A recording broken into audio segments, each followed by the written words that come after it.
Hi, welcome back for learning today. My name is Mrs. Logan, and I'm from Louisa Alcott. Hey scholars, my name is Mr. Pish from Newton D. Baker School of Arts. Good morning everyone, I'm Mr. Hall from Orchard STEM School. Hi, I'm Mrs. Maldonado from Louisa Alcott. Hi, this is Mrs. Bonanni from Orchard STEM School. Hi, this is Miss Metz from Adelaide Stevenson. Good morning, it's Mrs. Kempin from Louisa Alcott. All right, scholars, are you ready to start learning? Good morning, CMSD scholars and families. It's so good to be with you on this beautiful Monday morning. My name is Miss Metz, and I'm a teacher over at Adelaide Stevenson. I'm so excited to be learning with you today. A few weeks ago, you guys read a book called Goldilocks and the Three Dinosaurs. Do you remember? You do? Great. It was written and illustrated by Mo Willems, and this week we're going to be reading another story by the same author. There's a hint on my head as to who is going to be in our story. Do you think you know who's going to be in our story? You do? Let's get started reading and see if you're correct. Today's book is Don't Let the Pigeon Drive the Bus. Words and pictures by Mo Willems. That means Mr. Willems was the author and illustrator of this story. Hi, I'm the bus driver. Listen, I've got to leave for a little while, so can you watch things for me until I get back? Yes. Thanks. Oh, and remember, don't let the pigeon drive the bus.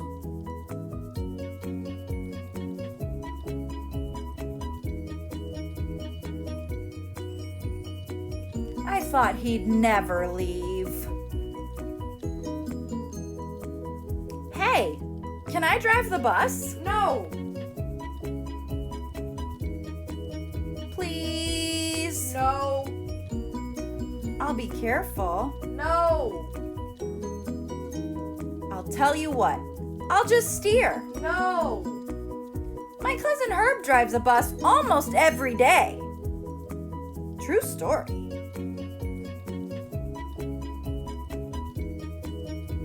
Vroom, vroom, vroomy, vroom, vroom. Pigeon at the wheel. Hey, I've got an idea. Let's play Drive the Bus. No! I'll go first. No! No? No! I never get to do anything. Come on, just once around the block. No! I'll be your best friend. No! How about I give you $5? No! No fair. I bet your mom would let me.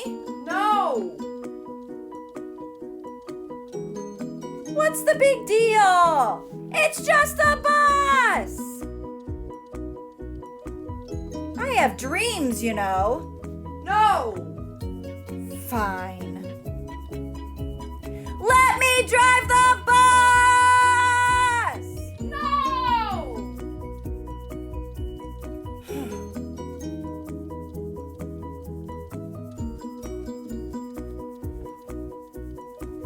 I'm back. You didn't let the pigeon drive the bus, did you? No! Great, thanks a lot. Uh-oh. Bye! Hey!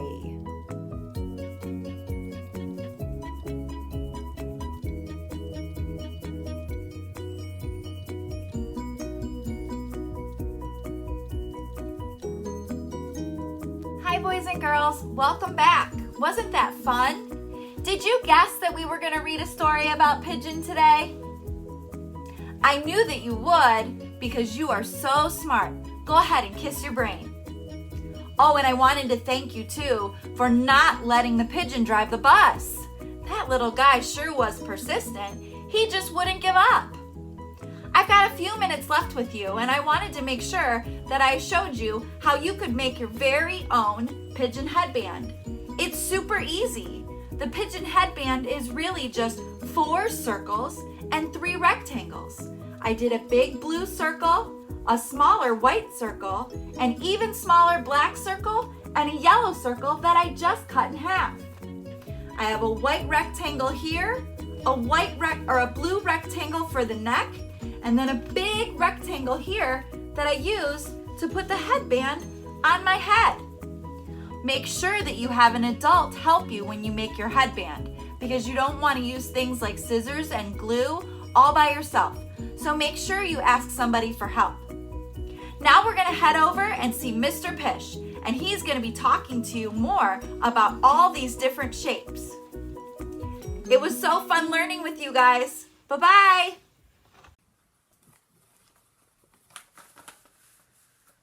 Thanks, Miss Metz. Hi, scholars. My name's Mr. Pish. It rhymes with fish because I like to swim. You ready to get started? Today, we're going to talk about shapes. How many shapes do you know? This is a circle. There are 0 sides and 0 corners on a circle. This is a triangle. Let's count the sides. 1, 2, 3. 3 sides. Let's count the corners. 1, 2, 3. 3 corners. A triangle has 3 sides and 3 corners.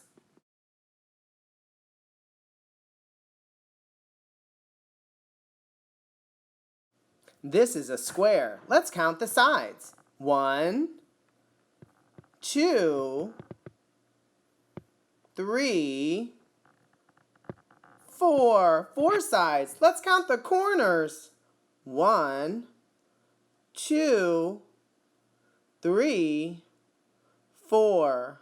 A square has 4 sides and 4 corners.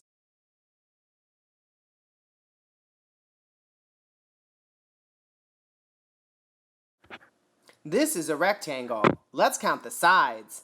1, 2, 3, 4. 4 sides. Now the corners. 1, 2, 3, 4. A rectangle has 4 sides and 4 corners, like a square.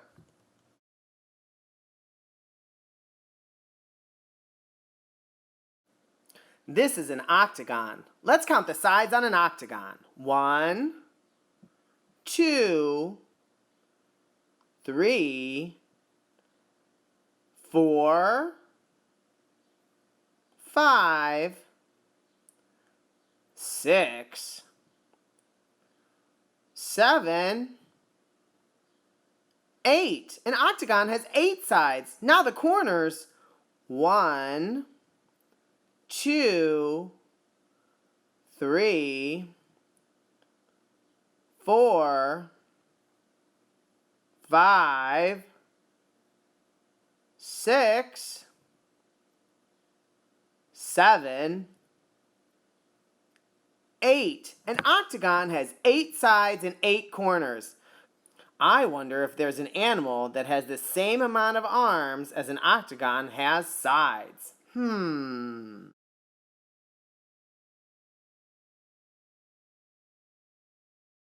Let's see how many shapes we can find.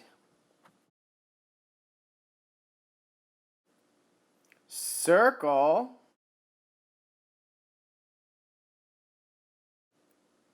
Triangle. Square. Rectangle. Octagon.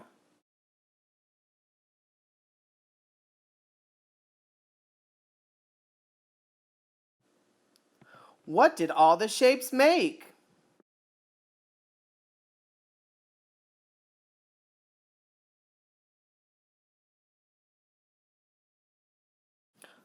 A school bus.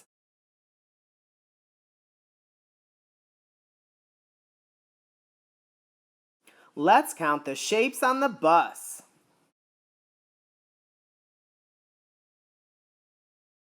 How many squares?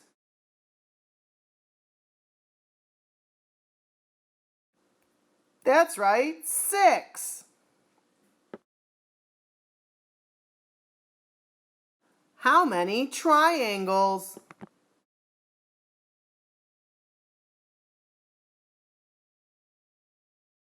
That's right, 1. How many circles?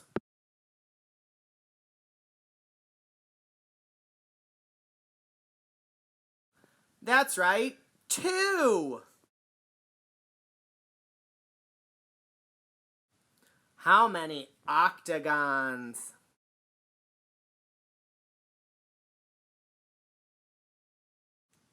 That's right, 1. Finally, how many rectangles? You're right, 3.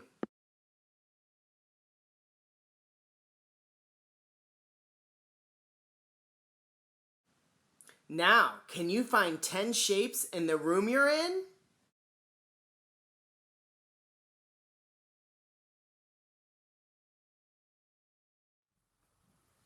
Let's hear what Miss Maldonado has to say.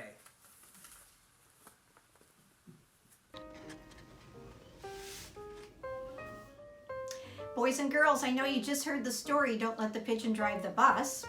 My class here is going to be going on a field trip today. Good thing Mr. Jones is willing to be our bus driver. He's going to take all 20 of my Lego classmates on a field trip today. Now, Mr. Jones, he told the boys and girls how to safely ride the bus, and he wants us to sit 2 per seat. So when we load the bus, 20 children, and put 2 children in each seat, how many seats will that be? Well, let's find out.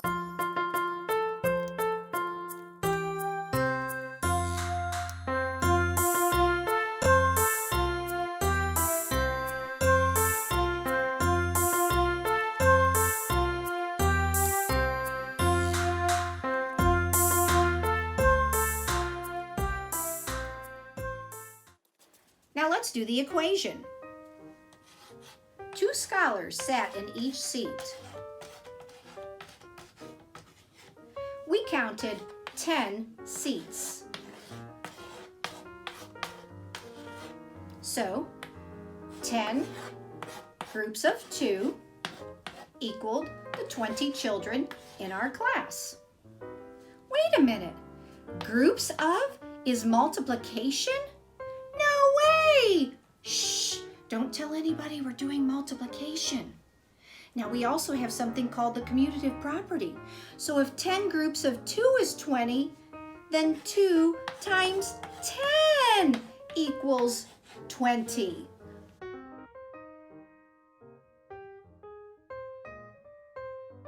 want you to try some of these at home. Maybe you don't have a whole collection of Lego Little People. That's okay. There's plenty of other toys you can play with. I have 3 little people here.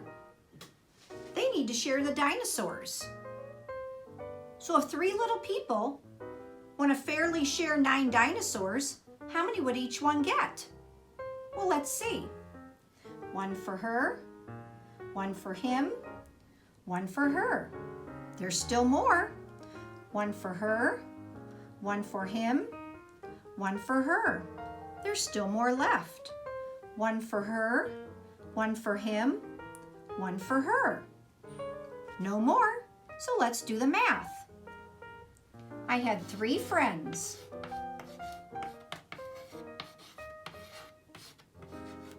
Each friend got 3 dinosaurs. 1, 2, 3, 1, 2, 3, 1, 2, 3. So each got 3 dinosaurs.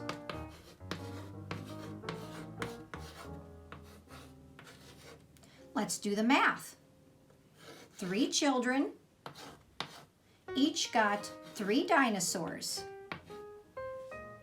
1, 2, 3, 4, 5, 6, 7, 8, 9 is my total. So 3 times 3 equals 9. 3 groups of 3 equals 9. Another way you could try this is to pass out some fun snacks that you're going to share with friends. Today I have animal crackers. You could do pretzels, fruit snacks, cookies, anything you have in the house. So these 2 friends are going to share this group of 8 animal crackers. How many will each one get? Well, let's pass them out. 1 for her, 1 for him. 1 for her, 1 for him. 1 for her, 1 for him, 1 for her, 1 for him. How many did they each get? Let's check. 1, 2, 3, 4. 1, 2, 3, 4. Now let's do the math. I had 2 friends.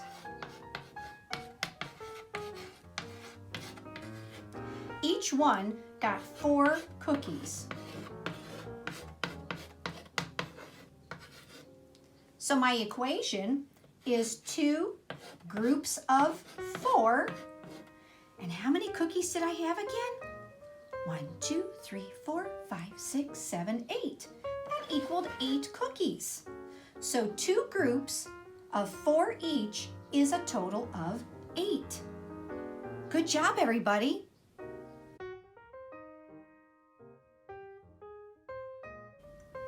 Maybe you have a collection of cars at your house. Let's try a math problem using cars. I'm going to put these cars in groups of 3. I'm going to put them each in a row. 1 row, 2 rows, 3 rows. I still have more. 1 row, 2 rows, 3 rows. I still have more. 1 row, 2 rows, 3 rows. I still have more. 1 row, 2 rows, 3 rows. Okay, they're all gone. So now let's do the math. I made 3 rows. How many cars are in each row? Well, let's check. 1, 2, 3, 4. 1, 2, 3, 4. 1, 2, 3, 4. So we have 4 cars in each row. Let's make an equation. I had 3 rows, or 3 groups, and each group has 4 cars. 3 rows with 4 in each. How many cars are there all together? 1, 2, 3, 4, 5, 6, 7, 8, 9, 10, 11, 12. There are 12 total cars. Let's use the commutative property. Instead of 3 groups of 4, let's say there's 4 groups of 3. Either way, the total is still 12. Again, shh, don't tell anybody we're doing multiplication.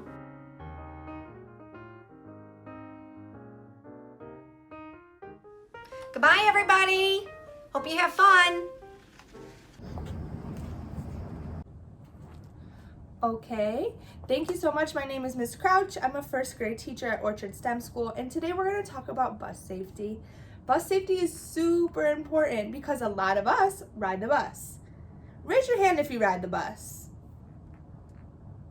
I bet a lot of you just raised your hand. So just like us, the pigeon was wanting to ride the bus. Even more, he wanted to drive the bus. But I bet we could be safe when we ride the bus. So the first thing I'm going to talk about today is getting on the bus. Before you get on the bus, you stop, you look both ways before you cross or before you get on the bus, and you listen. Make sure no one's coming. Sometimes the bus driver might give you a hand signal or say, okay, get on the bus, but you always stop, look, and listen before you cross the street to get on the bus or before you go on the bus. Okay? You use your eyes and your ears first before you use your feet. So first you look, then you listen, then you walk on the bus. School buses are designed to be safe. What does that mean, school buses are designed to be safe? Design means to be made. School buses were made especially to be extra safe for you and other kids. They're big, They're yellow. It has flashing lights, so people know when to stop and people know when the bus is coming. It has high seats, so you can be safe. It has mirrors so the bus driver can see you, so you can be safe. It has a big red stop sign, so when you're crossing, everybody knows you're going in front. It has a trained driver. A trained driver is of somebody who is trained or taught how to drive that vehicle. So you don't just have anybody drive the bus. We are so lucky to have bus drivers who are trained and know exactly how to keep you safe while they drive you on that bus. It also has an emergency exit. Some of us know that when it's nice outside, the buses come to school, right? They come to help us learn how to get on and off the bus in an emergency. So, touch your nose if you've ever been out the back door of a bus. Me too. That's the emergency exit. There's ways to get out in case something unsafe happens, but we never touch it unless an adult opens it for us first. So we're going to talk a little bit more about what we do on the bus and what we don't do on the bus. The wheels on the bus go round and round, round and round, round and round. The wheels on the bus go round and round, all through the town. The doors on the bus go open and shut, open and shut, open and shut. The doors on the bus go open and shut, all through the town. The wipers on the bus go swish, swish, swish, swish, swish, swish, swish, swish, swish. The wipers on the bus go swish, swish, swish, all through the town. The signals on the bus go blink, blink, blink, blink, blink, blink, blink, blink, blink. The signals on the bus go blink, blink, blink, all through the town. The horn on the bus goes beep, beep, beep, beep, beep, beep, beep, beep, beep. The horn on the bus goes beep, beep, beep, all through the town. The motor on the bus goes vroom, vroom, vroom, vroom, vroom, vroom, vroom, vroom, vroom. The motor on the bus goes vroom, vroom, vroom, all through the town. The people on the bus go up and down, up and down, up and down. The people on the bus go up and down, all through the town. The babies on the bus go where, where, where, where, where, where, where, where, where. The babies on the bus go where, all through the town. The mommies on the bus go shh, shh, shh, shh, shh, shh, shh, shh. The mommies on the bus go shh, shh, shh, all through the town. Thank you so much for watching, boys and girls. I hope you enjoyed the lesson, and now it's time to listen to Mr. Hall talk to us about money. Hello, scholars. This is Mr. Hall from Orchard STEM School. Hope you had fun learning about bus safety with Miss Crouch. Now we're going to have a little bit of fun learning about money. Okay, here we go. Let's learn about money. The first bill we are going to learn about is the $5 bill, just like the one the pigeon tried to bribe the bus driver with. The $5 bill is worth $5. Next, we have the dollar bill, which is worth $1. The quarter is the biggest coin that we are going to learn about. It is worth 25 cents. The next coin is a dime. It is the smallest coin that we are going to learn about, and it is worth 10 cents. The next coin is a nickel. It is a little bit smaller than a quarter and has smooth sides. It is worth 5 cents. The last coin is the penny. It is copper and it is worth 1 cent. Okay, scholars, who remembers what a dollar bill is worth? That's right, it is worth $1. Okay, now let's count how many $1 bills it takes to make $5. 1, 2, 3, 4, 5. It takes 5 $1 bills to equal a $5 bill.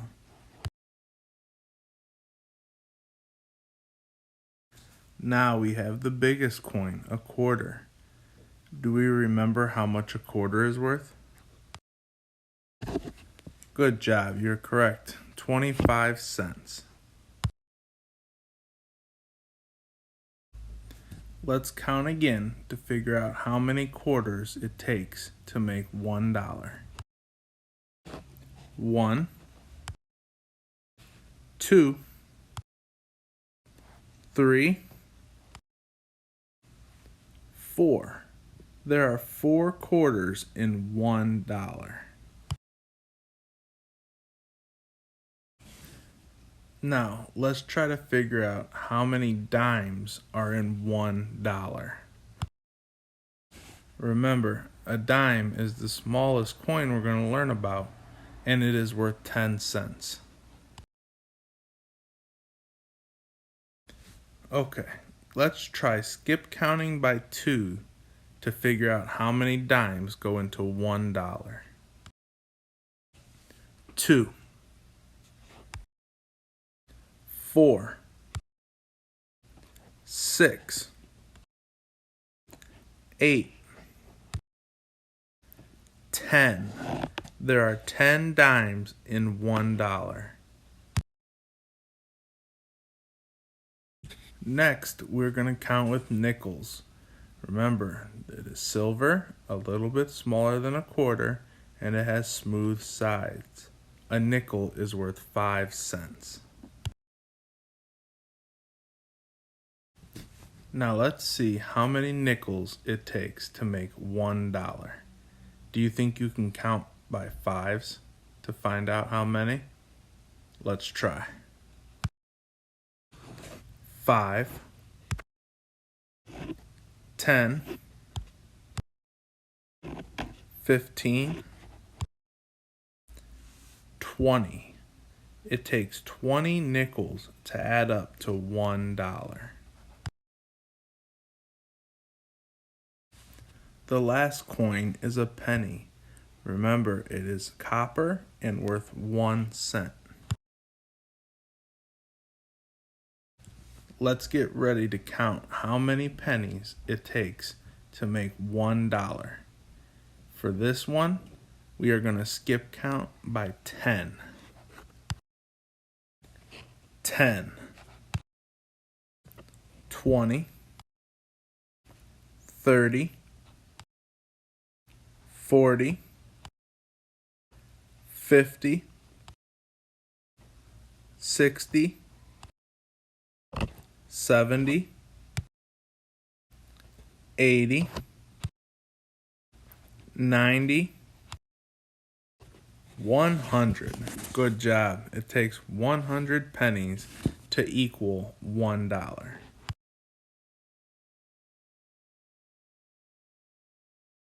Hey scholars, hope you had fun learning about money with Mr. Hall. Now, let's look over to Miss Bonanni and see what she has planned for us.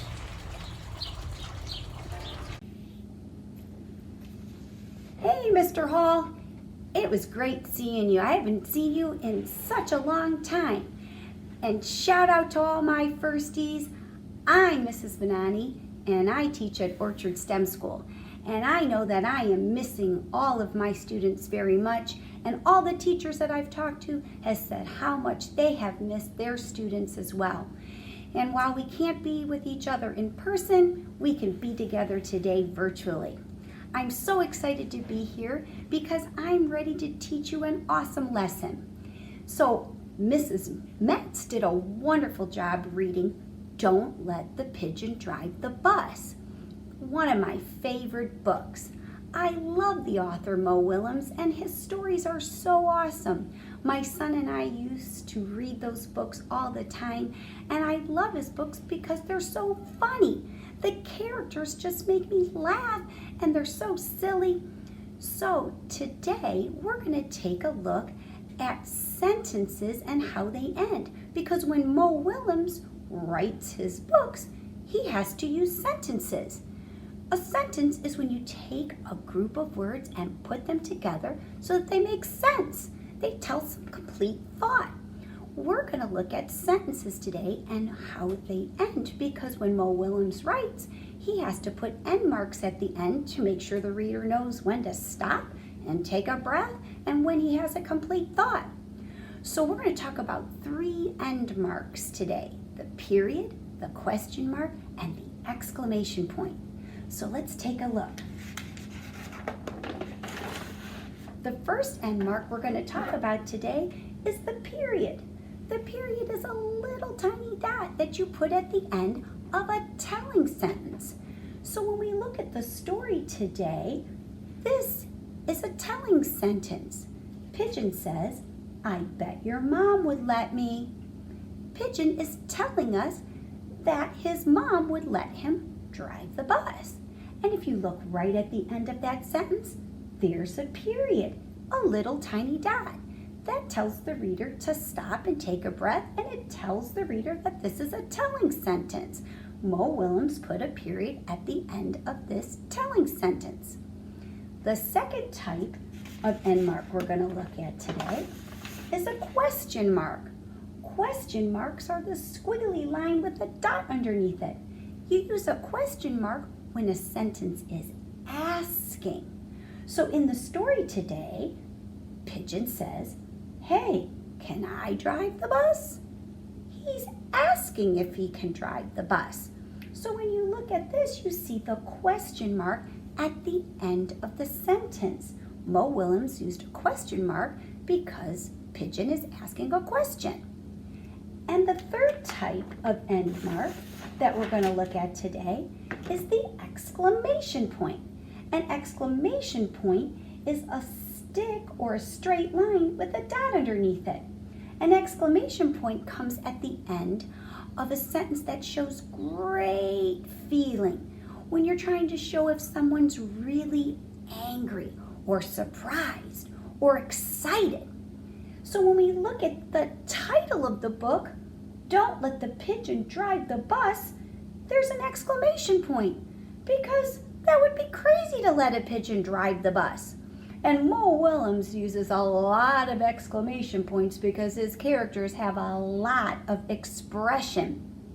So we've talked about 3 different types of end marks: the period that you put at the end of telling sentences, question mark that you put at the end of asking sentences, and exclamation points that you put at the end of a sentence that shows great feeling or great expression. So now you've learned about those 3 end marks. So when you write a sentence, you need to think about what type of end mark should you put at the end. So we're going to try some examples now. Let's give it a try and see if you can think what end mark goes at the ends of these sentences. Which end mark would you use for this sentence? The pigeon is blue. Oh, it is telling. Yes, a period. You would put a period at the end of this sentence because it is a telling sentence. Let's try another. What end mark would you use at the end of this sentence? Who should drive the bus? Oh yes, it's asking. Great, a question mark. You put a question mark at the end of an asking sentence. Good job. All right, last one. What end mark would you use at the end of this sentence? Watch out for the bus. Oh yes, you hear a lot of expression. It's an exclamation point. You're right. You put an exclamation point when a sentence shows great expression. Great job. We had fun today learning about end marks, and I'm so glad I was able to be with you today. Hope you have a great summer. And now I'm going to hand you off to Mrs. Pempin. Bye. Good morning, scholars. My name's Mrs. Pempin, and I'm a first grade teacher at Louisa Alcott. Today, we're going to do a little writer's workshop and learn about using something called speech bubbles. So here it says, I can add speech bubbles to my writing. And I underline those speech bubbles, those words, so that you know exactly what our focus is today. And we're going to be writing about speech bubbles. Have you guys ever seen a speech bubble before in writing? Let me give you a picture. This is what a speech bubble looks like. Usually you'll see words inside, and then it has this little point that kind of goes towards the character's head of who's speaking, so you know exactly what that character says. It's a way to help readers really understand exactly what's going on, what the characters are saying in the story, and gives a really deep understanding. When we read our story today, Don't Let Pigeon Drive the Bus, that book is full of speech bubbles, and that's called dialogue. So there's a lot of dialogue in the story, what that means is Pigeon was speaking to the other characters, and you could see exactly what they were saying to each other. It's kind of like a movie. When you guys go to a movie, it's not just a narrator telling what's going on in the book or the movie the whole time. Instead, you're going to learn a lot and just from listening to what the actors are saying to each other. You can do the same thing in a book by adding dialogue and using those speech bubbles to show us what the characters are saying. So, over the weekend at my house, we had a ton of rain at my house. And the kids, they decided nothing was more fun than going outside and splashing in those puddles and getting covered in mud. And they had so much fun, and I had fun watching them. So I thought, that's a really good chance or a good story to write, to share with you guys. So I wrote a book. It says, over the weekend, we had a very strong rainfall. And there's my house, and there's gray skies and all the rain falling down. My backyard was full of puddles and mud. And you can see all the mud flowing in the backyard there. Jackson, Lincoln, and Carter had fun playing in the mud with their dad. And there you can see the characters. There's Jackson, he's my first grader, he's 6 years old. That's Lincoln, he's a 4-year-old, he's in preschool. And there's the baby, he's Carter, he's 1 year old. And that is their dad, that's Mr. Pempin. And they're all covered in mud, and you can see kind of how they feel just by looking at their faces and the expressions on their faces. When they were done, I hosed them off, and they all took a shower. And there's the boys all nice and clean again. So, what we're going to do today is we're going to make my writing better by adding those speech bubbles. So I'm going to go ahead and turn back to the page where we saw all of the boys covered in mud. And we're going to see if we can figure out just how these boys felt when they were playing in the mud. And you can kind of get an idea just by looking at their faces. But we're going to go ahead and take a second right now, and we're going to go ahead and ask the boys how they feel so we can actually put those speech bubbles into our writing. Lincoln, what were you thinking when you played in the mud? It felt good. Jackson, how did you feel playing in the mud? This is fun. So now that we know how the boys felt during that time, we can go ahead and add those speech bubbles and what they said into the writing. So first we went ahead and we asked Jackson how he felt playing in the mud. And Jackson's response was, it was fun. So I have a speech bubble here. I'm going to point it towards Jackson's head. And it has those words, this is fun, with an exclamation point to show his expression. Then we went ahead and we asked Lincoln how he felt playing in the mud, how he thought about it. And his words were, it feels good. So I'm going to go ahead and stick this speech bubble right next to Lincoln's head so we know exactly what he's saying. And then I couldn't really ask Carter. He's a baby, he doesn't have a lot of words. But I can tell you that Carter, he was laughing the whole time. So I put a little speech bubble, this is Carter's, and just has the words, ha ha, because that's kind of how he was with his little baby giggles. So now we have these little details that can help us. They're not in the words here, but you can see exactly what the boys said when they were playing in the mud. All right, so let's go ahead and reread our story one more time with those speech bubbles in there and see how it changed our story and made it even better. Over the weekend, we had a very strong rainstorm. My backyard was full of puddles and mud. Jackson, Lincoln, and Carter had fun playing in the mud with their dad. This is fun! It feels good! Ha ha ha ha. When they were done, I hosed them off and they all took a shower. All right, boys and girls, here's what Mrs. Pempin's saying right now. I'm going to go ahead and pass my headphone over to Mrs. Logan so you guys can now learn a little bit about birds. Thank you, Mrs. Pempin.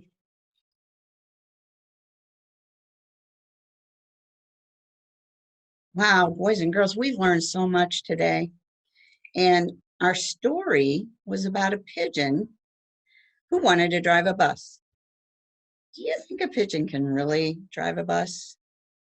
I sure don't think I would want to be riding on the bus where a pigeon was the driver. Would you?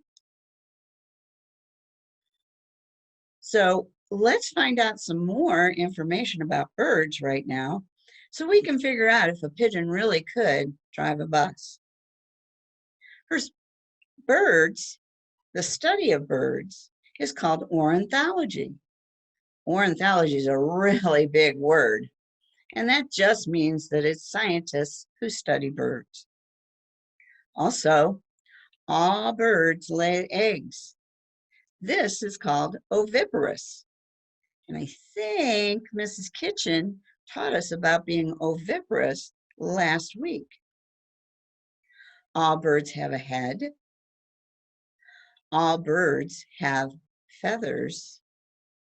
All birds have wings. All birds have a tail. All birds have a breast. All birds cannot fly. Two birds that cannot fly are the penguin and the ostrich. Did you know that? If you did, you're very smart. All birds have legs, 2 legs, and all birds have 2 feet. Did I tell you anything that you didn't know before? Well, I sure hope you learned something. So let's see if you can remember what all birds have. And we're going to label a bird. All right, boys and girls, can anyone tell me what this is pointing to? Right. If you said head, give yourself a pat on the back. That's a great job. What is this arrow pointing to on our bird? Again, you're right. If you said beak. What is the letter sound for the word head? Can you say it? What's the letter sound of the word beak that begins that word? The beginning sound is, can you say it? Next, what is this arrow pointing to? This might be a little difficult, but I think some of you will know. If you said breast, you are right. Breast also has the beginning sound of the. This arrow is pointing to the, that's right, feet. Feet begins with the letter sound. Can you say? What is this arrow pointing to? If you said legs, you are right. And the word leg begins with the letter sound ooh. Say it with me. Ooh. Great job. This arrow is pointing to the Tail. You are great. The word tail begins with T. The sound T makes is T. Say it with me. T. Wonderful job. And our last part, what is that pointing to? If you said wing, you are correct. Great job labeling the parts of a bird. What letter does wing start with? W. And the sound a W makes at the beginning of this word is woo. Try saying that with me. Woo. Great job, everyone. Now, I would love to show you how to make a very simple bird feeder. So you're going to need 3 things to make our bird feeder. You're going to need bird seed, a toilet paper tube, and peanut butter. So first you'll take your peanut butter and you'll spread it all over the toilet paper tube. Get all of it.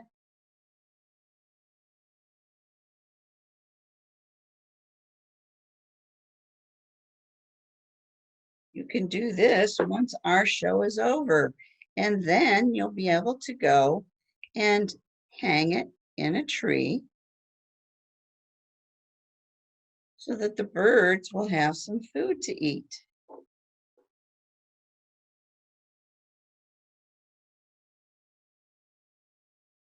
It gets a little messy with the peanut butter, but that's okay. Birds love peanut butter, especially cardinals and blue jays. Do you have those in your yard? Then you take your peanut butter tube once it's all covered and you roll it in your bird seed. Again, it gets a little messy, but the birds are going to love it.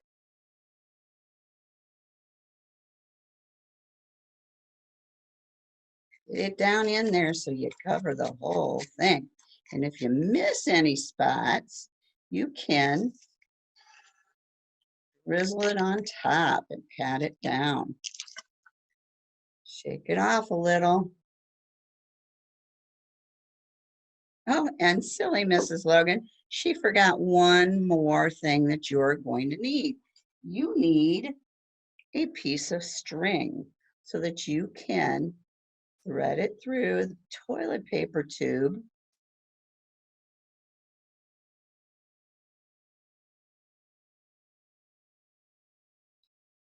and tie it so you'll have some way to hang that up in your tree.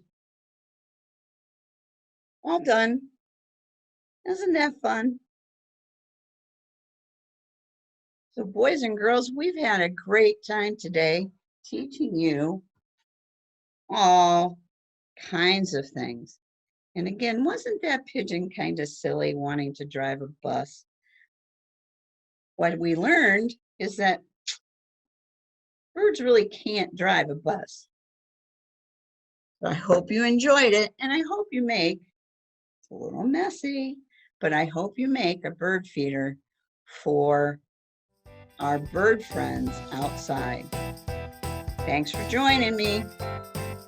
See you later. We're happy you joined us this week. Hope you learned a lot, and we'll look forward to seeing you next time. Bye. Bye.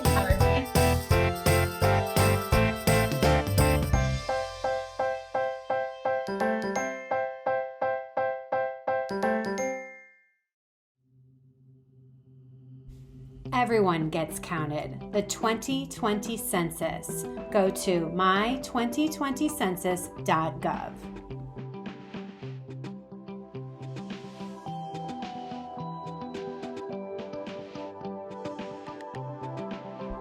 get counted. The census counts the population and then decides, based on that population, how much money communities receive for important services like schools, hospitals, roads, fire departments, and police departments. Go to my2020census.gov.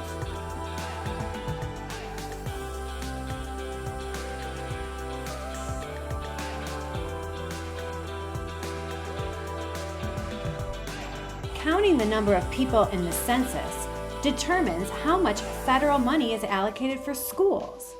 After this pandemic, people realize how important schools are now more than ever. Go to my2020census.gov.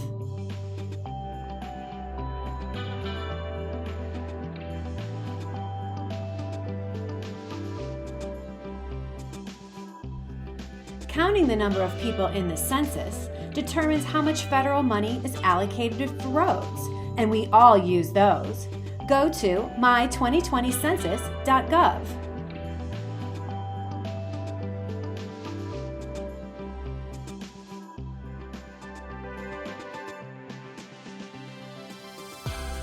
Counting the number of people in the census determines how much federal money is allocated for hospitals. Since this pandemic, we are very aware of how important those are. Go to my2020census.gov.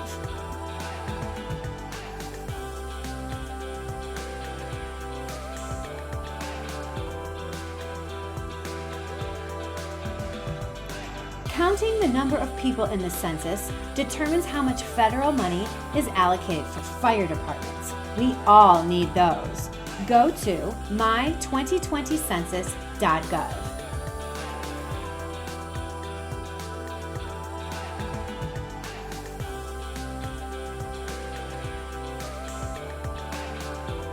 Counting the number of people in the census determines how much federal money is allocated for police departments, and we all feel safer with those.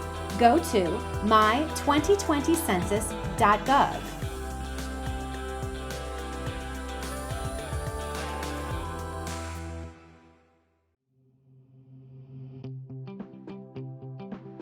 So, how do I complete mine? You can complete your census in one of three ways. Go online to my2020census.gov and you can complete your form online. Or you can call 844-330-2020. Or you can mail in your completed census form to the National Processing Center at 100 Logistics Avenue, Jeffersonville, Indiana, 47144. Just do it. Be counted. I was born and raised in Cleveland, Ohio. I'm in the Fulton, Memphis area. My wife and I and our 3 boys live in Edgewater. I live in the Lakeshore Collinwood Arts District. I live in Camps Corner area. I've lived in the West Park neighborhood for 21 years. For 5 years. I've lived in Cleveland all my life. 37 years. Majority of my life. All my life. 18 years.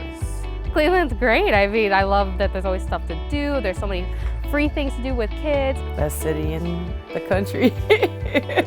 I love it. I mean, it's a good city. The school system is awesome. I think Cleveland schools are making great progress.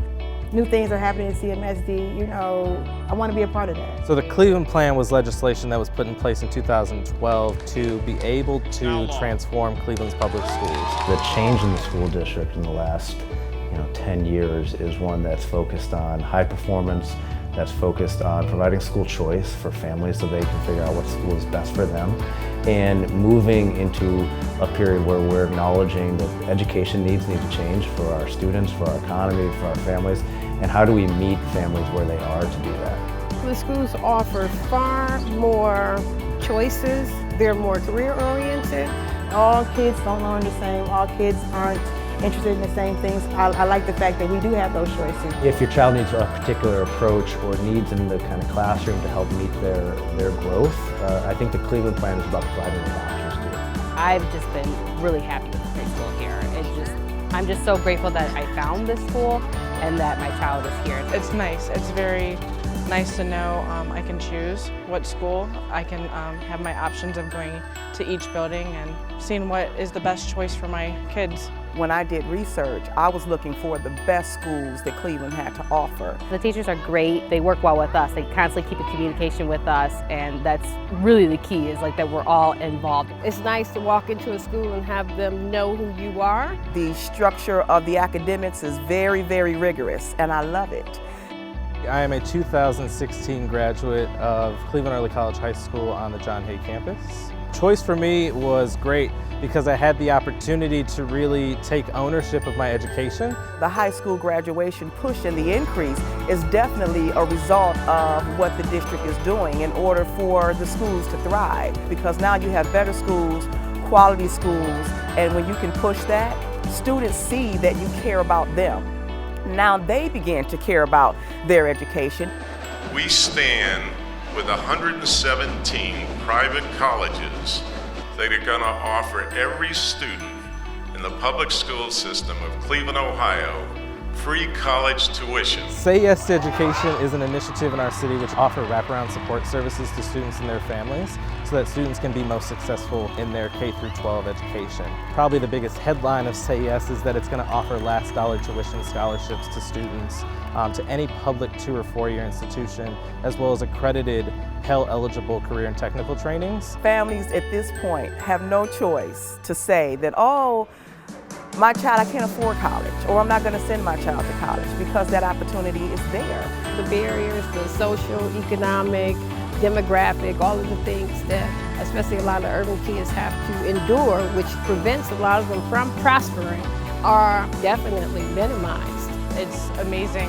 I couldn't be happier with the way Cleveland is moving up. We are doing what we set out to do in 2012 with the Cleveland Plan. We are actually seeing results, and that's a great thing. It's an incredible accomplishment. We don't see this kind of growth in the urban district elsewhere in this country. The children are the future.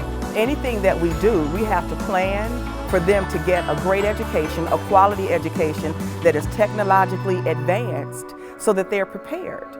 And with that preparation, you can't stop us. Cannot stop us. So look out every other city, because Cleveland is on their way.